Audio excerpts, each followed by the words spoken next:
Shalom, Bapak Ibu yang dikasihi oleh Tuhan, saudara-saudari dimanapun kita berada pada pagi hari ini, di rumah kita masing-masing, dimanapun kita percaya bahwa dimanapun kita hadir, Tuhan pun hadir. Saya mau ajak kita semua pada pagi hari ini mau datang kepada Tuhan. Terima kasih buat anugerah Tuhan, buat kebaikan Tuhan. Seminggu telah berlalu, Tuhan telah menolong, menyertai, melindungi kami. Terima kasih Tuhan kalau kami boleh ada sampai hari ini. Sungguh karena anugerah Tuhan. Saatnya kami mau datang kepada Tuhan. Ini hidup kami Tuhan. Kami mau beribadah kepada Tuhan.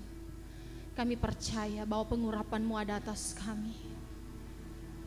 Dan Engkaulah yang berbicara kepada setiap kami lewat kebenaran firman-Mu. Kami berdoa kiranya pujian penyembahan ini dapat menyenangkan hati Tuhan. Terpujilah nama-Mu, dalam nama Yesus kami sudah berdoa, haleluya, amin. Syukur kepada-Mu ya Tuhan.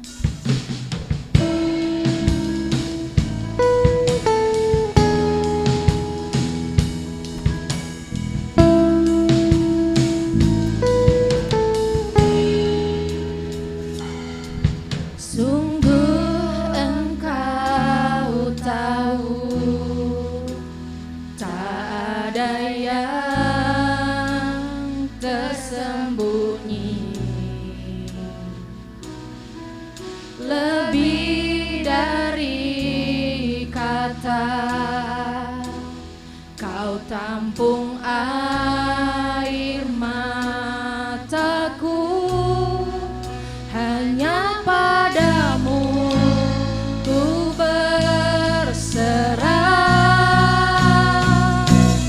Kau Tuhan penolong di hidupku, kekuatanku hanyalah di dalam-Mu.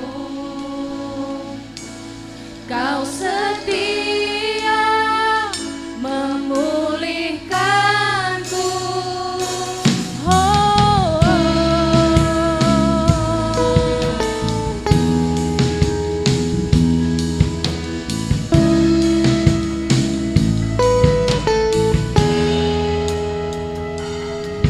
Sungguh Engkau tahu tak ada yang tersembunyi, lebih dari kata. Kau tampung air mataku, hanya padamu ku berserah. Kau Tuhan penolong di hidupku, kekuatanku hanyalah di dalam-Mu. Kau setia memulihkanku, hidupku memuliakan nama-Mu. Rahmat-Mu menaungi hidupku. Kau setia sampai akhir hidupku. Engkau setia Tuhan sampai akhir hidupku.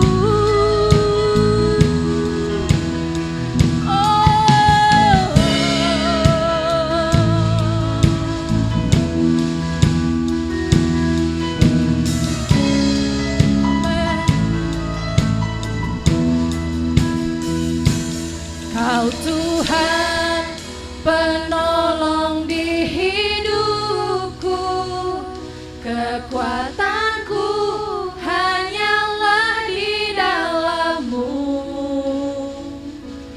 Kau setia memulihkanku, hidupku memuliakan nama-Mu. Rahmat-Mu menaungi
kami menyembah Allah yang setia bagi kami. Untuk itu Tuhan, kami ada di hadapan-Mu pada hari ini. Kami rindu menjadi orang-orang yang setia dan taat kepada Tuhan. Allah Roh Kudus memampukan kami, sebab Engkaulah kekuatan dalam kehidupan kami. Saatnya kami bersukacita mau bersorak buat Tuhan. Engkau memberkati sampai selesai ibadah ini dapat memuliakan nama Tuhan. Dalam nama Yesus kami sudah berdoa. Haleluya. Amin. Bapak Ibu yang dikasihi oleh Tuhan, pada pagi hari ini kita percaya bahwa minggu-minggu ini adalah minggu-minggu yang penuh dengan kemenangan, di mana Yesus Kristus telah bangkit di antara orang mati dan Dia telah hidup di dalam hidup kita. Kita mau menyambut Tuhan lebih dahsyat lagi di pagi hari ini. Kita mau menyenangkan hati Dia. Kita mau bilang, Kau yang hidup di dalamku. Amin.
pemenang. Tidak ada Tuhan selain Yesus Kristus. Dan tidak ada lain selain Allah kita. Allah yang dahsyat, Allah yang luar biasa, yang telah mengalahkan maut, yang telah bangkit dari antara orang mati. Dan kita yang hidup di dalam Dia bersyukur kita punya Allah yang luar biasa. Bapak Ibu yang dikasihi oleh Tuhan, sebelum kita menyambut kebenaran firman Tuhan, saya mau ajak hati kita lebih dalam lagi untuk penyembahan, memuji kebesaran Tuhan. Sekalipun hari-hari ini kita tidak mengerti apa yang kita alami, tapi saya percaya bahwa Tuhanlah yang menjadi jawaban dalam setiap kehidupan kita. Mungkin itu persoalan, apapun yang terjadi dalam hidup kita, biarlah Tuhan yang menjadi jawaban di dalam hidup kita. Saya mau ajak kita sama-sama menaikkan pujian penyembahan ini kepada Tuhan. Haleluya. Haleluya. Meskipun tak ku mengerti apa yang ku alami,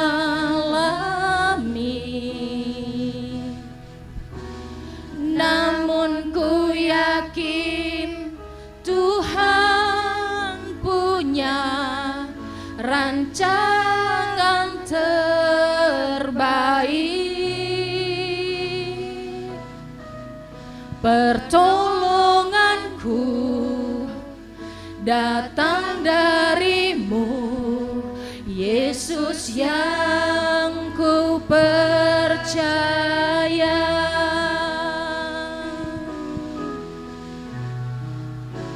Yang tak mungkin bagiku, semua mungkin bagimu. Hanya Engkaulah jawaban hidupku.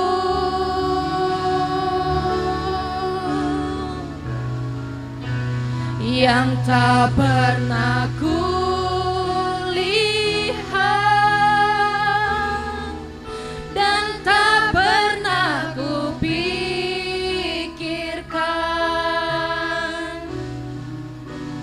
itu yang Kau sediakan bagiku.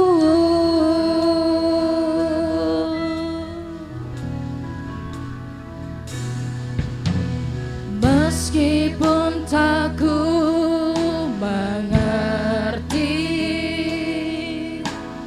apa yang ku alami, namun ku yakin Tuhan punya rancangan terbaik. Pertolonganku datang darimu, Yesus yang ku percaya.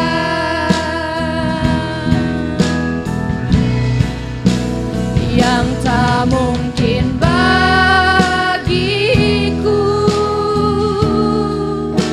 semua mungkin bagimu.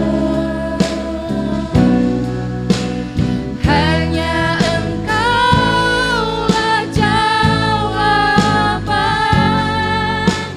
hidupku.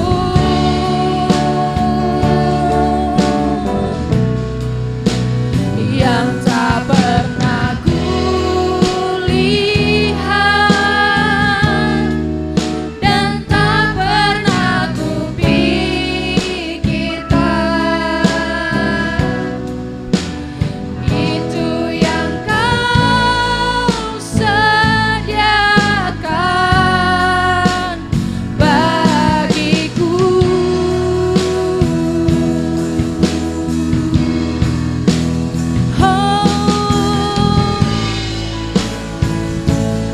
Apa yang tidak mungkin bagi kami, semuanya mungkin bagi Tuhan.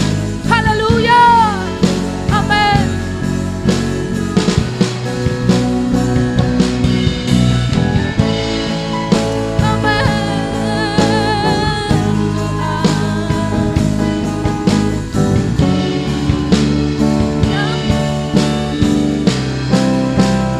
Yang tak mungkin bagiku,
percaya Tuhan, bahwa apa yang tidak mungkin bagi kami, mungkin bagi Tuhan.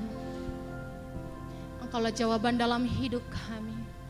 Saat ini berfirmanlah Engkau bagi kami mau membuka hati kami untuk mendengarkan sabda kebenaran firman-Mu, mengurapi setiap hati kami, telinga kami, pikiran kami, sehingga kami dapat mengerti apa yang Engkau maksud dalam hidup kami. Berbicaralah dengan bahasa yang sederhana ya Tuhan, sehingga kami dapat mengerti apa yang Engkau sampaikan bagi kami. Terlebih jadikanlah kami orang-orang yang melakukan kebenaran firman-Mu, sehingga kami bukan hanya sekedar pendengar, tetapi kami mendengar dan melakukannya. Terpujilah nama Tuhan. Waktu ini kami serahkan dalam tangan-Mu. Dalam nama Yesus kami sudah berdoa. Haleluya. Amin. Shalom, selamat pagi. Terima kasih saya ucapkan untuk Ibu Gembala dan para pengurus GSJ Raja Wali yang telah memberikan kesempatan kepada saya untuk kita bisa sama-sama saling berbagi dan sharing tentang firman Tuhan pada hari ini. Tapi sebelumnya mari kita berdoa terlebih dahulu. Bapa di surga, kami ucap syukur padamu. Terima kasih untuk setiap kesempatan yang kau berikan pada kami pada hari ini. Kami tahu kami bukan orang yang sempurna. Kami mau belajar daripadamu.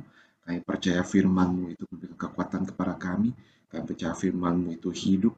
Kami percaya Roh Kudus-Mu dicurahkan kepada kami. Roh Kudus mengurapi kami dimanapun kami berada. Biar kami punya hikmat, pengertian, pewahyuan. Dan kami bisa melakukan firman-Mu dengan sesuai dengan kehendak-Mu. Terima kasih Bapa. Kami serahkan semua ke dalam tangan-Mu di dalam nama Tuhan Yesus Kristus. Haleluya. Amin. Baik, hari ini saya ingin berbicara tentang kedewasaan rohani. Sebelumnya mari kita buka Alkitab kita di dalam 1 Korintus 13 ayat 11. Saya akan bacakan. Ketika aku kanak-kanak, aku berkata-kata seperti kanak-kanak. Aku merasa seperti kanak-kanak. Aku berpikir seperti kanak-kanak. Sekarang sesudah aku menjadi dewasa, aku meninggalkan sifat kanak-kanak itu. Dalam hal ini, Rasul Paulus berbicara kepada kita lewat jemaat Korintus. Jemaat Korintus adalah jemaat yang bukan hanya kaya secara roh badani, akan tetapi mereka juga kaya secara rohani. Mereka bergerak dalam karunia-karunia Roh Kudus.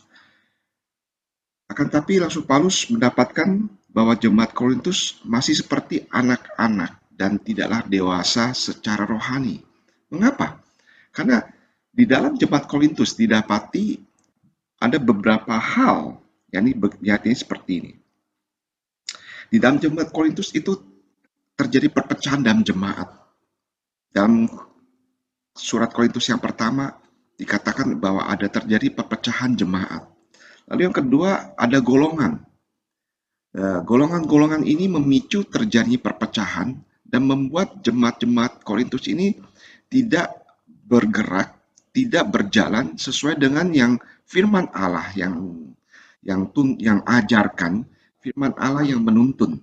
Jadi mereka melakukan hal-hal di luar daripada firman Allah yang mereka tahu. Jadi ada golongan. Nah, yang ketiga, di dalam jemaat Korintus ini ada masalah moral dalam jemaat. Kehidupan mereka secara moral itu tidak seperti anak-anak Tuhan. Mereka mengalami banyak kendala dalam hal-hal moral ini. Lalu yang keempat, prinsip pernikahan yang tidak sesuai dengan firman Tuhan. Nah, kalau kita baca di dalam surat Korintus, kita akan mendapati bahwa ada beberapa hal di dalam jemaat Korintus, pernikahan mereka itu, prinsip kehidupan pernikahan mereka itu tidak seperti yang diajarkan dalam firman Tuhan. Mereka melakukan pergantian pasangan, jadi seperti yang tadi poin di 3, yaitu di dalam masalah moral dalam jemaat. Banyak hal-hal terjadi kejahatan secara seksual di dalam kehidupan jemaat Korintus. Akan tetapi mereka bukanlah orang-orang yang tidak percaya. Mereka ini adalah orang-orang yang percaya kepada Tuhan.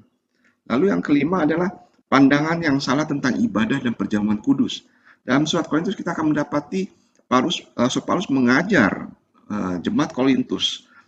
Rasul Paulus menegur mereka yang memiliki pandangan yang salah dan juga melakukan hal-hal yang salah tentang ibadah dan juga dalam menjalankan perjamuan kudus.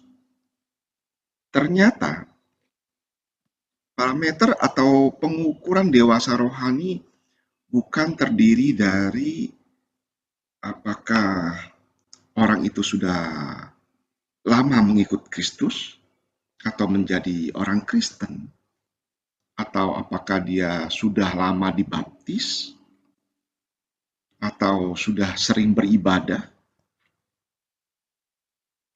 Jadi pengukuran dewasa rohani itu bukan berdasarkan sudah berapa lama dia menjadi orang Kristen, tapi parameter atau pengukuran dewasa rohani itu terdapat dalam pikiran dan juga tindakan kita. Pikiran dan tindakan kita tuh harus sesuai atau searah dengan firman Tuhan. Jadi kalau kita mengaku kita adalah anak Tuhan, kita mengaku bahwa kita adalah pengikut Kristus, maka pikiran dan tindakan kita tuh harus searah dengan firman Tuhan. Harus sama dengan firman Tuhan. Harus benar-benar dengan pedoman firman Tuhan yang nyata, tindakan pikiran dan tindakan kita tuh akan tercermin bahwa kita adalah sudah dewasa rohani. Jadi bukan karena sudah berapa lama kita menjadi pengikut Kristus, sudah berapa lama saya menjadi orang Kristen, tapi pikiran dan tindakan kita itu yang akan mengacu. Orang akan melihat, oh benar, dia sudah pendewasa rohani. Dia sudah dewasa rohani. Dia sudah sesuai dengan firman Tuhan. Pikiran dan tindakannya itu searah dengan firman Tuhan. Kembali lagi saya bacakan begini. Dalam 1 Korintus 13 ayat 11 berkata, ketika aku kanak-kanak, aku berkata-kata seperti kanak-kanak, aku merasa seperti kanak-kanak, aku berpikir seperti kanak-kanak. Sekarang sesudah aku menjadi dewasa, aku meninggalkan sifat kanak-kanak itu. Lihat, di sini Rasul Paulus berkata-kata, berpikir. Lalu pada saat dia dewasa, dia meninggalkan sifat kanak-kanak itu. Jadi, sidang jemaat yang dikasihi Tuhan, sangatlah penting bagi kita untuk mencapai satu kedewasaan rohani yang sesuai atau yang seturut dengan yang Tuhan mau. Akan berbahaya sekali kalau kita masih hidup di dalam pikiran dan tindakan kita yang ternyata kita ini masih kanak-kanak. Perjalanan kerohanian kita itu dari kanak-kanak akan tumbuh menjadi remaja, akan tumbuh menjadi dewasa. Seiring dengan pertumbuhan secara badani kita. Begitu juga pertumbuhan kerohanian kita. Kita akan sering mendapati ada orang-orang yang kita lihat bagaimana mereka ini sudah begitu lama mengikut Kristus. Tapi dalam tindakan dan pikiran mereka itu tidak sesuai dengan firman Tuhan. Kita bisa melihat ada orang-orang seperti itu yang mengaku Kristen, tapi pikiran dan tindakan mereka jauh daripada firman Tuhan. Karena itu mari hari ini kita belajar agar pikiran dan tindakan kita itu selaras dengan firman Tuhan. Agar pikiran dan tindakan kita itu sesuai dengan firman Tuhan. Kita belajar, kita mau merendahkan diri kita di hadapan Kristus. Jika kita melihat bahwa kita tidak sesuai dengan firman Tuhan, maka kita mau berubah. Maka kita mau menanggalkan semuanya. Jadi, bagaimana kita bisa menjadi dewasa secara rohani? Di dalam 1 Korintus 13 ayat 11, itu ada satu bahasa asli, itu namanya kartageo. Kartageo ini artinya adalah, yang pertama adalah memusnahkan, kedua hilang, ketiga meniadakan, keempat lepas, dan yang kelima itu membatalkan. Jadi maksudnya adalah begini, kita bisa menjadi dewasa secara rohani, baik dalam pikiran dan tindakan kita. Yang pertama adalah kita memusnahkan. Yesus mengajar kita, barang siapa yang mau mengikut aku, dia harus menyalibkan kedagingannya, dan ia harus belajar untuk memikul salib. Artinya apa? Artinya adalah bahwa jika kita berkata bahwa kita adalah anak Tuhan, maka kita harus memusnahkan kedagingan yang dalam hidup kita ini. Selama kita hidup, kita harus belajar untuk menyalibkan kedagingan kita. Selama kita hidup, kita harus benar-benar sungguh-sungguh memusnahkan setiap pikiran dan tindakan yang mencemari, yang mengikat kita, hingga membuat kita tidak bisa lagi dewasa secara rohani. Membuat kita jadi terikat. Membuat kita, ya oke, kita berkata kita anak Tuhan, kita berkata kita orang Kristen. Tapi kembali lagi, pikiran dan tindakan kita itu tidak searah dengan apa yang disebut sebagai anak Tuhan.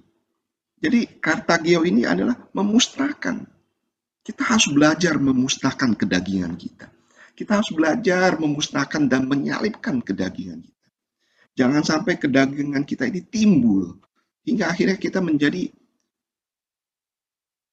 penghalang, menjadi orang-orang yang akhirnya dicemooh oleh orang. Mereka akan berkata, itu anak Tuhan. Itu orang Kristen. Jangan sampai kita menjadi batu sandungan bagi orang lain. Tentunya dewasa rohani juga bukan berbicara tentang hanya jemaat, tapi juga berbicara juga bagi setiap orang Kristen secara umum. Entah itu pemimpin, entah itu yang sudah melayani di dalam gereja. Kita harus menjadi orang yang dewasa rohani. Kita harus memberikan contoh. Jika Kristus berkata kita harus menjadi saksi, saksi ini artinya adalah bukan hanya orang yang terlibat langsung, tapi juga mereka melakukan. Nah, apakah kita sudah jadi saksi Kristus? Apakah kita sudah melakukan firman Tuhan? Jadi ingat, agar kita bisa menjadi dewasa dalam hal yang pertama itu adalah memusnahkan. Jangan baper. Banyak anak-anak Kristen itu baper secara rohani. Pada saat firman Tuhan itu dilepaskan dan mereka mulai merasa terusik oleh firman Tuhan. Mereka menjadi tidak suka. Kok khotbahnya kayak gini ya? Kok itu hamba Tuhan seperti ini ya? Kok begini, kok begitu? Akan banyak sekali hal-hal yang seperti itu terjadi. Kenapa? Karena kita baper. Karena kita masih berpegang pada kedagingan kita. Kita ingin mendengar firman-firman Tuhan tuh yang lembut di telinga kita. Kita tidak mau ditegur. Sedangkan Paulus berkata bahwa bayi rohani itu asupannya adalah yang lembut. Tapi kalau kita sudah menjadi orang yang dewasa, kita harus siap menerima firman Tuhan yang keras. Makanan-makanan yang keras. Kita bukan lagi makan makanan yang lembut. Tapi kita harus siap. Kenapa? Karena makanan-makanan yang keras itu membentuk kita hingga menjadi seturut dengan yang Tuhan mau. Makanan-makanan keras itu membantu kita untuk menyalipkan kedagingan kita, memusnahkan kedagingan kita. Dengan kata lain ada katargeo itu. Lalu yang kedua, hilang. Hilang ini maksudnya apa? Hilang ini berarti manusia lama itu benar-benar hilang. Dikatakan bahwa pada saat kita menjadi anak Tuhan, pada saat kita menerima Kristus sebagai Tuhan dan Juru Selamat kita, maka kita menjadi manusia baru. Manusia lama kita harus hilang. Joni lama harus hilang. Siapapun kita, yang lama itu harus hilang. Tapi yang muncul itu orang yang baru. Pikiran dan tindakan yang baru. Kita tidak lagi ingin mendengar tentang berkat. Tapi kita ingin mendengar tentang pertobatan dalam kehidupan kita. Saya percaya Tuhan bisa memberkati kita di mana saja. Saya percaya Tuhan bisa dan ingin selalu memberkati kita. Tapi ingat, berkat itu harus searah dengan pertobatan. Pertobatan yang sejati yang Tuhan inginkan. Dan berkat itu bukan hanya berbicara soal materi saja. Banyak hal terjadi. Banyak hal terjadi jika kita berbicara soal berkat. Salah satunya adalah pada saat pandemi ini. Pada saat pandemi COVID-19. Sudah setahun lebih berlalu. Dan kita lihat, pandemi ini terjadi secara global. Tidak ada negara yang bisa terlepas dari pandemi ini. Semua negara mengalami pandemi. Bahkan begitu banyak orang meninggal. Dan kita lihat, bahkan negara-negara adik kuasa, negara-negara superpower sekalipun, mereka juga tidak bisa mencegah pandemi itu terjadi. Dengan segala teknologi yang kita miliki, dengan segala ilmu kedokteran yang kita miliki, apa yang manusia bisa lakukan? Dengan segala bentuk social distancing yang ada, manusia mencoba untuk mencegah pandemi itu. Tapi kita lihat, pandemi masih berjalan. Dengan kata lain, lewat pandemi ini Tuhan ingin berbicara apa? Tuhan ingin berbicara bahwa di luar Dia, kita bukan siapa-siapa. Di luar Dia, kita benar-benar binasa. Tuhan ingin berkata, mari masuk. Masuk. Agar apa? Bahwa Dia ada dalam kerajaan yang tak tergoncangkan. Tapi kalau di luar Dia, sungguh kita tidak bisa berbuat apa-apa. Jadi, lewat kesempatan pandemi ini, mari kita mulai mendekat kepada Kristus. Mari kita mulai mencari. Lewat pandemi ini, kita lihat begitu banyak waktu luang, kita bisa mulai belajar tentang Kristus. Kita bisa melihat Tuhan ingin menyatakan bahwa, hai manusia, engkau bergantung sepenuhnya kepadaku. Kita sungguh-sungguh bergantung kepada Tuhan. Jadi, agar kita bisa menjadi dewasa secara rohani, maka kita harus menghilangkan manusia lama kita. Maka kita harus menghilangkan kebiasaan-kebiasaan buruk kita. Sungguh-sungguh menjadi petobat-petobat sejati. Lalu kata G selanjutnya artinya apa? Yang ketiga itu artinya adalah meniadakan. Meniadakan apa? Menyediakan segala pikiran, menyediakan segala tindakan. Artinya itu adalah kembali sama seperti menghilangkan. Kita harus memunculkan orang-orang baru kita. Kita harus memunculkan sifat-sifat baru kita. Karakter Kristus, nilai-nilai, value-value yang ada di dalam Kristus itu harus kita munculkan dalam kehidupan kita. Jemaat Korintus bergerak dengan karunia yang luar biasa. Saya tidak menentang karunia. Saya mengucap syukur untuk setiap karunia yang Roh Kudus berikan kepada gerejanya. Tapi kita tidak hanya ingin berjalan dalam karunia, tapi kita juga mau berjalan menuju kedewasaan dan kesempurnaan ilahi. Kembali lagi saya berkata, saya tidak menentang karunia. Tapi kita lihat, begitu banyak orang yang berjalan dengan karunia. Tapi kehidupan mereka, apakah mereka sudah menjadi saksi? Apakah mereka sudah menjadi contoh? Ada pemimpin-pemimpin.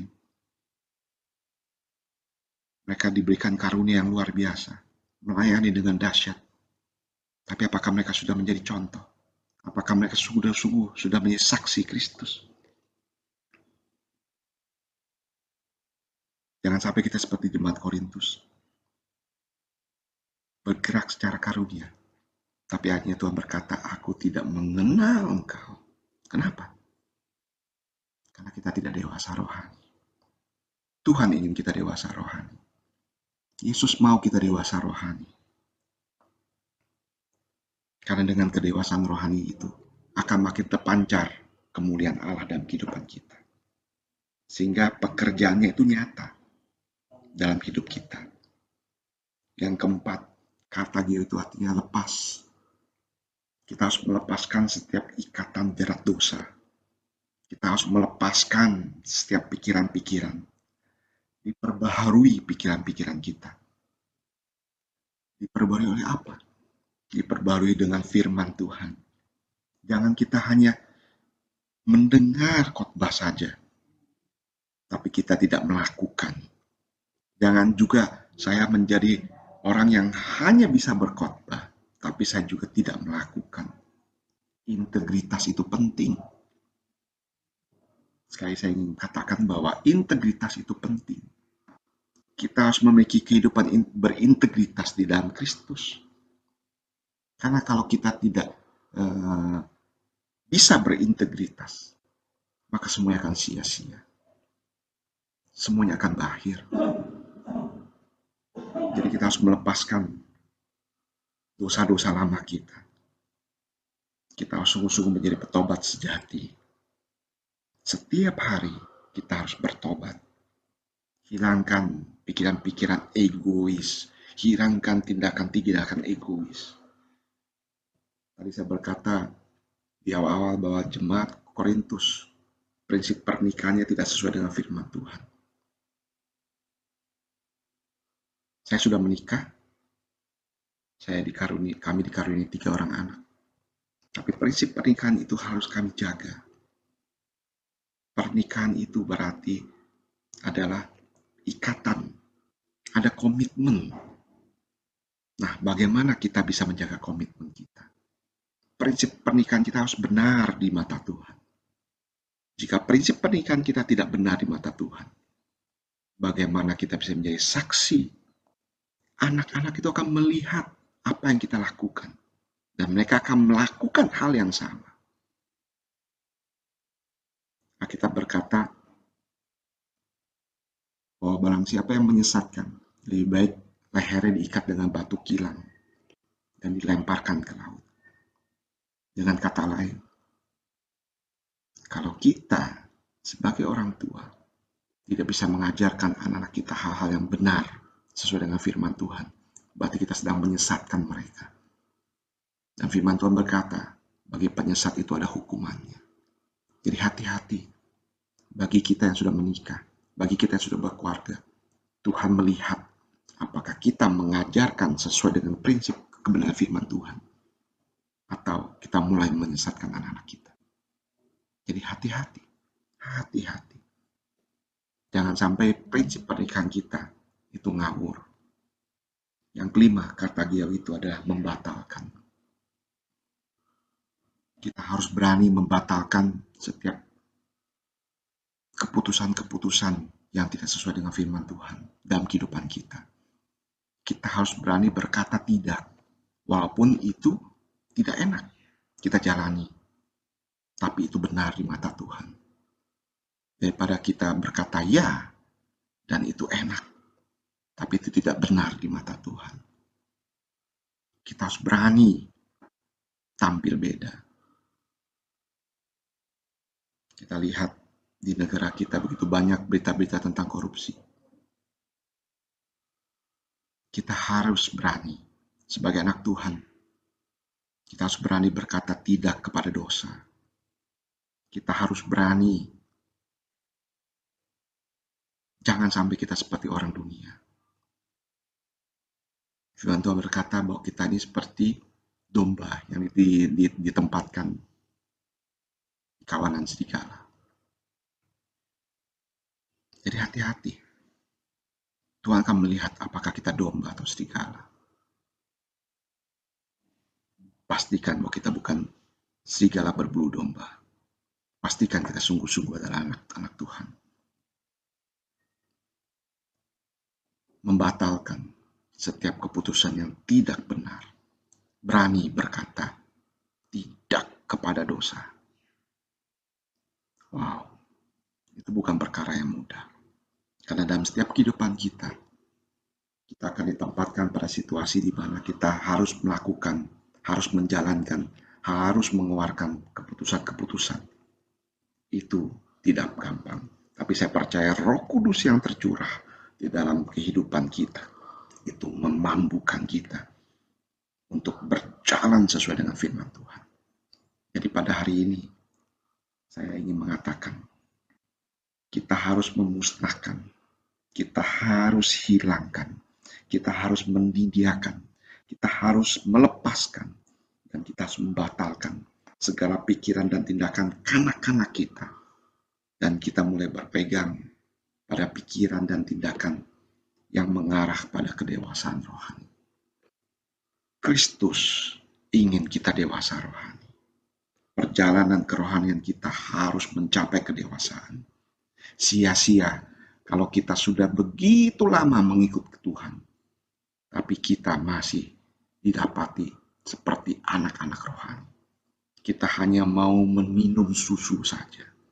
Kita tidak mau mendengar pengajaran-pengajaran yang keras. Hal-hal yang keras itu baik buat kita. Saya mau beritahu itu sungguh baik. Firman Tuhan itu hidup, pedang bermata dua. Dia akan memisahkan kedagingan dan kerohanian kita. Jadi hati-hati bagi kita, anak-anak Tuhan. Hiduplah sesuai dan searah dengan firman Tuhan. Jangan sampai kita hidup melewati atau tidak searah dengan firman Tuhan. Jadi hari ini saya ingin berkata, parameter atau pengukuran dewasa rohani itu dilihat dari tindakan, dilihat dari pikiran kita. Pada saat pikiran kita benar, maka tindakan kita juga benar. Jadi mulai kita mengevaluasi diri kita. Kita mulai melihat kehidupan kita. Selama ini, di titik mana kita berdiri, di titik mana kita berjalan. Kalau kita dapati kita masih seperti anak-anak rohani, ayo kita bertobat. Ayo kita mulai belajar. Dengar firman Tuhan yang keras. Agar kita bisa tumbuh secara dewasa. Jadi hari ini, mari kita menjadi orang-orang yang dewasa secara rohani. Orang-orang yang didapati oleh Tuhan itu luar biasa. Ketika aku kanak-kanak, aku berkata seperti kanak-kanak. Aku merasa seperti kanak-kanak. Aku berpikir seperti kanak-kanak. Sekarang sesudah aku menjadi dewasa, aku meninggalkan sifat kanak-kanak itu. Luar biasa. Luar biasa.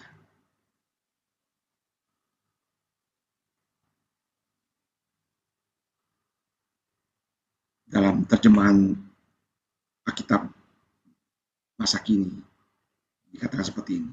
Pada waktu saya masih anak kecil, saya berbicara seperti anak kecil. Saya berperasaan seperti anak kecil. Dan saya berpikir seperti anak kecil. Sekarang saya sudah dewasa, kelakuan saya yang kekanak-kanakan sudah saya buang. Mari kita buang, tapi kita ambil, kita mulai berjalan, kita mulai berpikir dan bertindak secara dewasa rohani. Sekian firman Tuhan yang ingin saya sampaikan pada hari ini. Saya berharap kita semua, sidang jemaat GSJ Raja Wali, itu menjadi orang-orang yang dewasa rohani. Menjadi pahlawan-pahlawan rohani. Menjadi saksi-saksi Kristus yang luar biasa.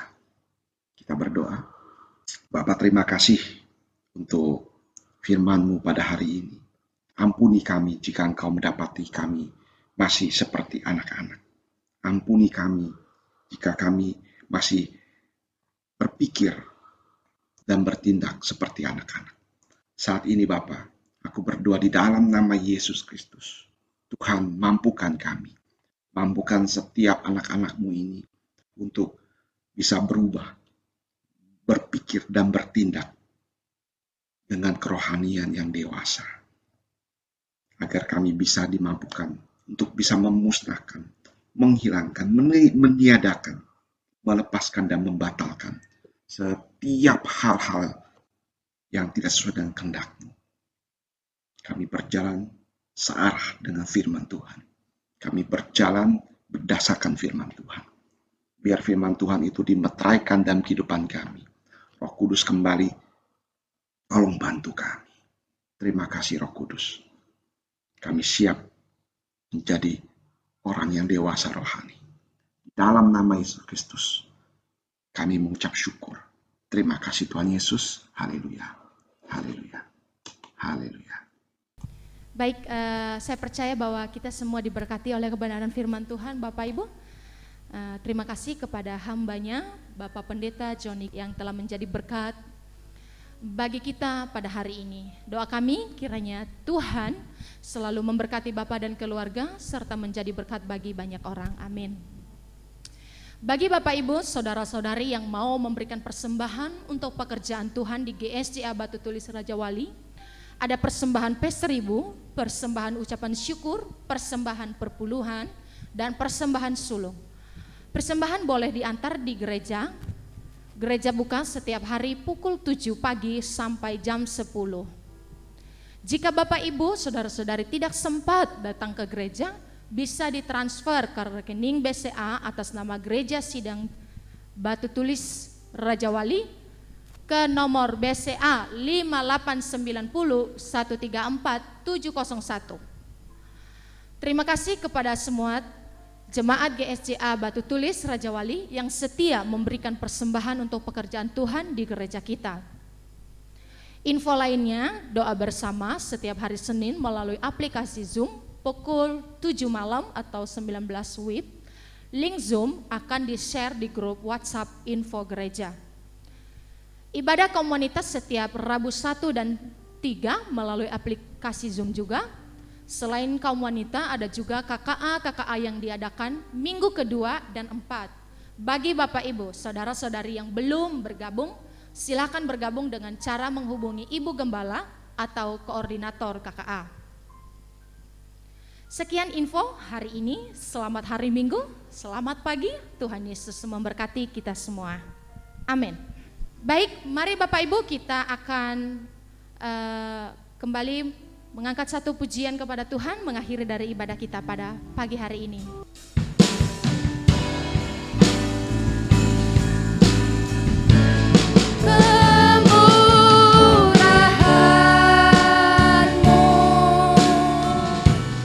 Lebih dari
lebih dari hidup.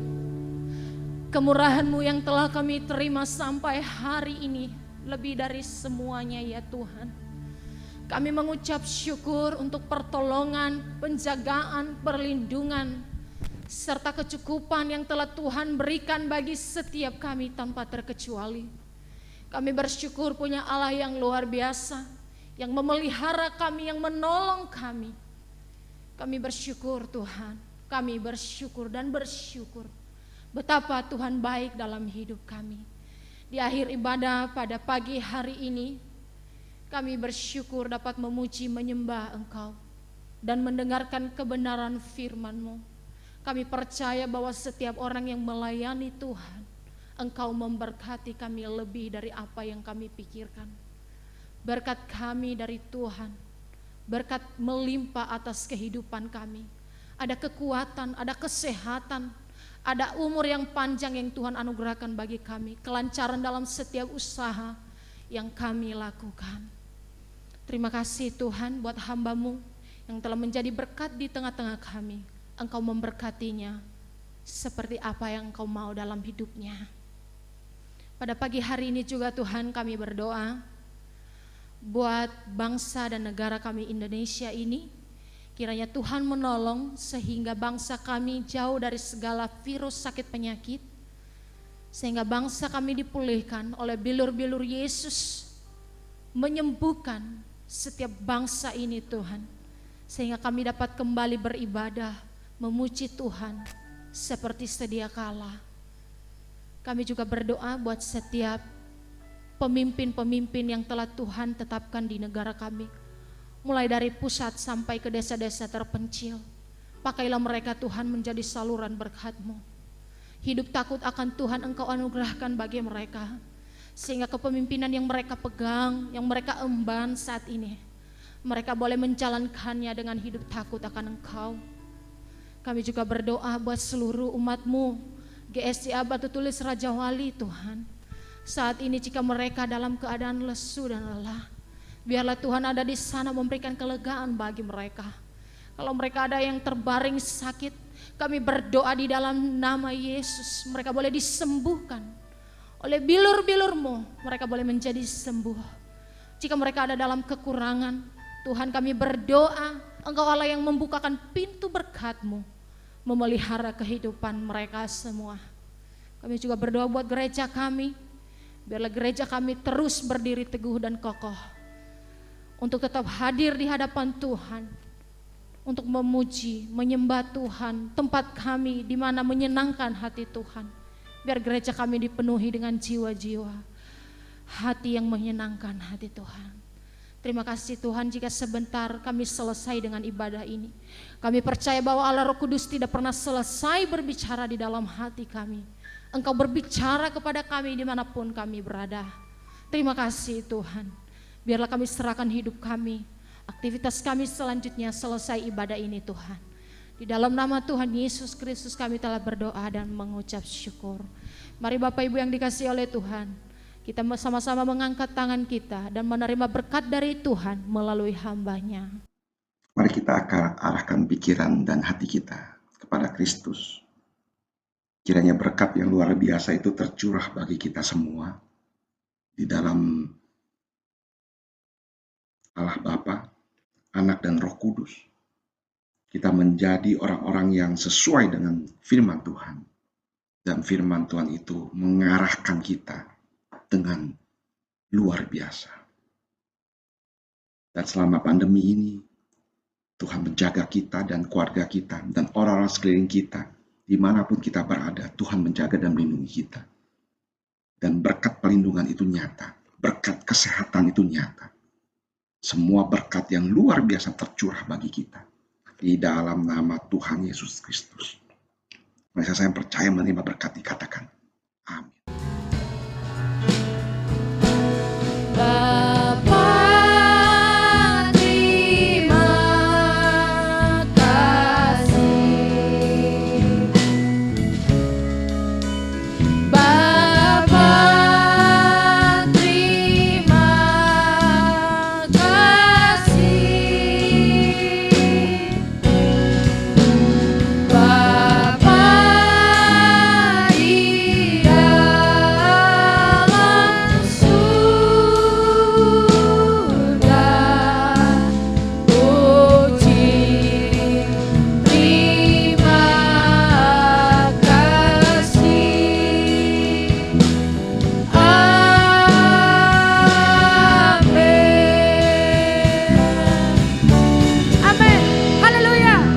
ibadah telah selesai.